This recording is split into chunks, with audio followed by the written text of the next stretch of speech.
বাদল দা? হ্যাঁ, ওই যে বাংলা খেকো লম্পট বুড়োটা, চরিত্রহীন বুড়োটা।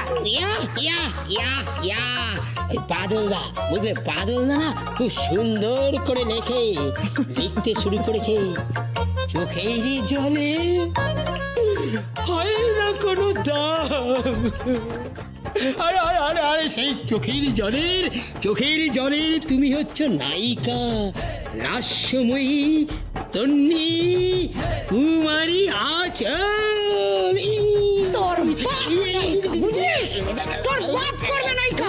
চোখের জলের হয় না কোনো দাম। নায়িকা যতে তুই দাঁড়ায় করে চিরিঙ্গে দাঁড়া তুই। কোথায় যাবি তুই? গায়ে হাত দেবেন না বলে দিচ্ছি। Don't kill me. কোথায় যাবি তুই? গায়ে হাত দেবেন না।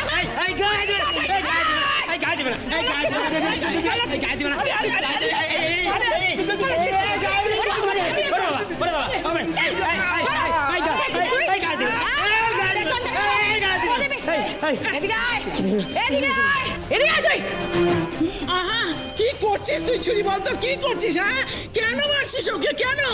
আরে টিকিট তো বিক্রি হয়ে গেছে, নাকি পাঠটা করতে হবে না? আমি কোনো পাঠ করতে পারবো না।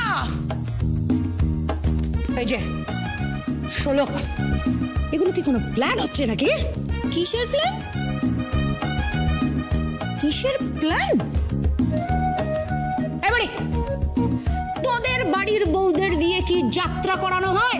না না, ওরকম যাত্রা না করলেও আমিও কিন্তু পালা গান করতুম রে। হ্যাঁ, ওই পালা গানই করতুম। বিষ্ণু পিয়ার গান, লক্ষ্মী পিয়ার গান, তুই জানিস?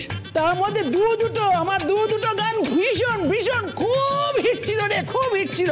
হ্যাঁ দাদা, কোন গানটা যেন? কোনটা?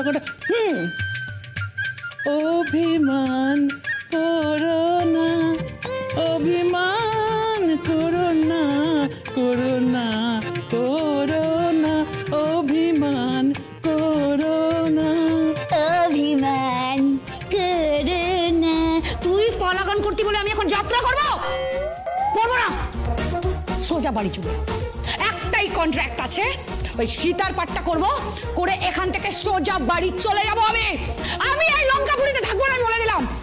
শোলক, তুমি যদি ভেবে থাকো তুমি ওই র্যাম্প শোটা অর্গানাইজ করবে কলকাতায়, you are completely wrong in this. তুমি ভুল করছো। কিচ্ছু করতে পারবে না তুমি। তোমাকে কিছু করতে দেব না। পুরো ব্যাপারটা আমি সামলাবো, পুরোটা আমি অর্গানাইজ করব। আর পার ইন্ডাস্ট্রিজের মাথায়